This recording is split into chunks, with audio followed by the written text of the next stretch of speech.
we take a look at the keys to win. The keys to win for Tennessee against the Florida Gators. We'll each offer three.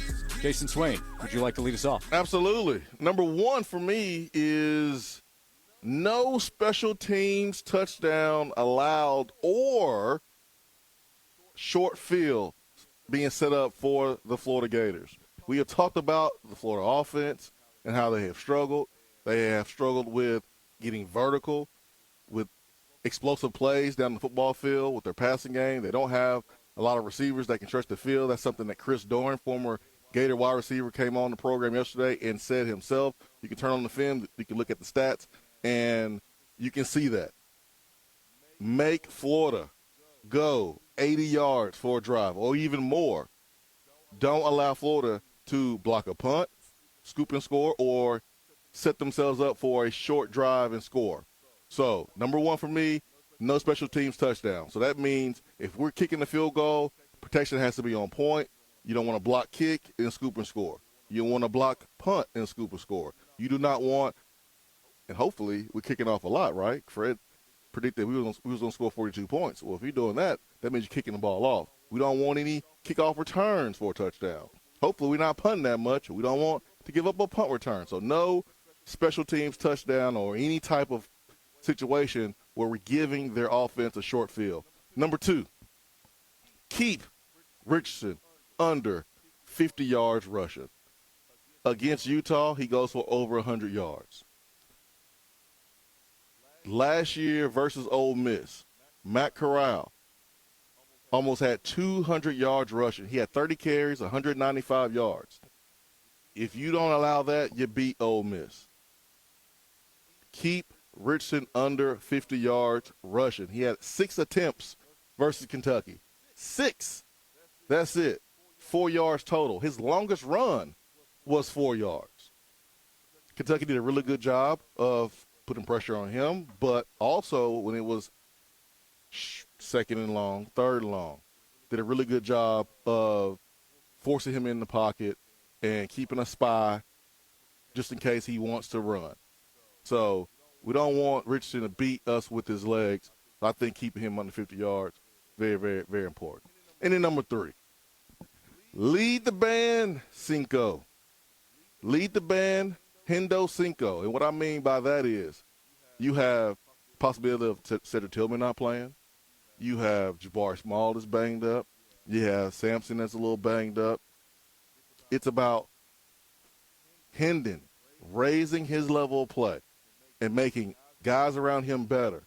Maybe some guys that haven't been in certain roles because of Tillman being the guy. Remember, 18 targets against Pittsburgh.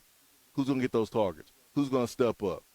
Hendo's going to be very important using his legs. So I want to see him have a all-around performance, running the football, throwing with accuracy, making balls easy to catch.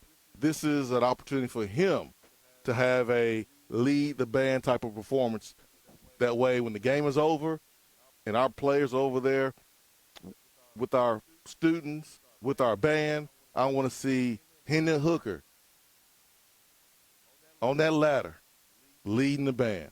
And I think he has that type of performance tomorrow. So no special teams touchdown, keeping Richardson under 50 yards rushing, and then Hendon just doing his thing. Those are my 3 keys to the game, Josh. Okay, 3 keys that I have for you for Tennessee to get a win against Florida tomorrow. Number 1, I would say win the battle of the running game. And part of it is don't lose the battle because we know that Richardson has running ability. We'll see what they design for him. But also their running backs, they are confident in their ability. Don't allow them to establish a running game that can create some kind of rhythm for Florida's offense, take pressure off Richardson in the passing game. And then also on Tennessee side, I do think Hendon Hooker running in this game, Jabari Small, Jalen Wright, being able to run the football is more important with the question, the concern going in that Cedric Tillman cannot play in the game. You do have other options in the passing game, and those opportunities will be there.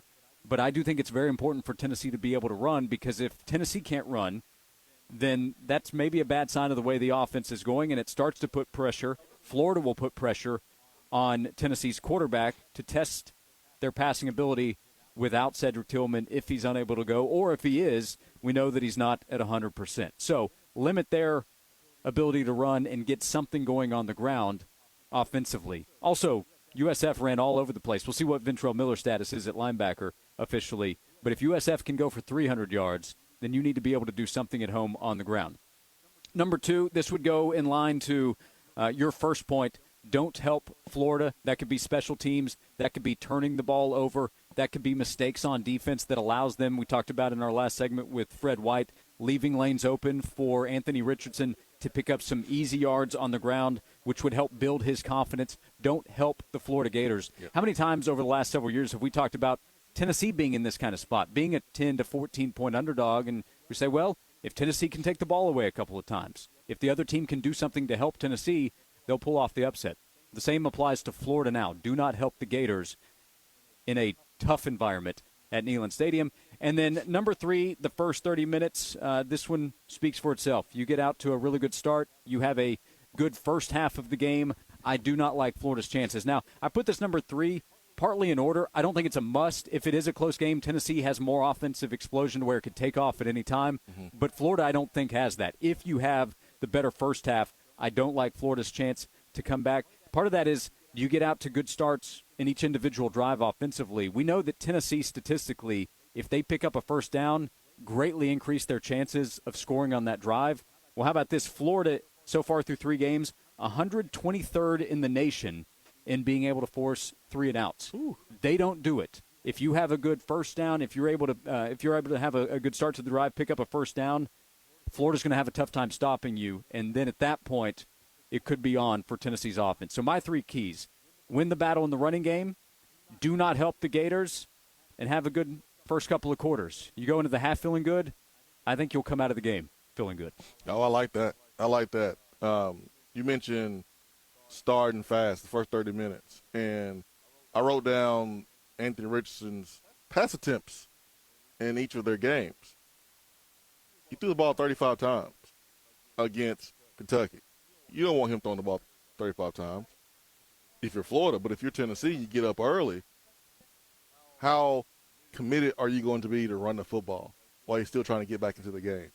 Probably not as much if the game's close or if you have the lead. So he threw the ball 18 times against South Florida, threw the ball 24 times, or attempted to throw the ball 24 times against Utah. So look at the game where they lost. Mm-hmm. Lost against Kentucky when they couldn't run the ball like they wanted to. Richardson had to throw the ball a lot more because running wasn't as effective as it was a week before against Utah. So let's see what you got, Richardson. See if you can beat Tennessee from the pocket, something that he hasn't shown that he can do. But start fast, make Florida uncomfortable. I like it.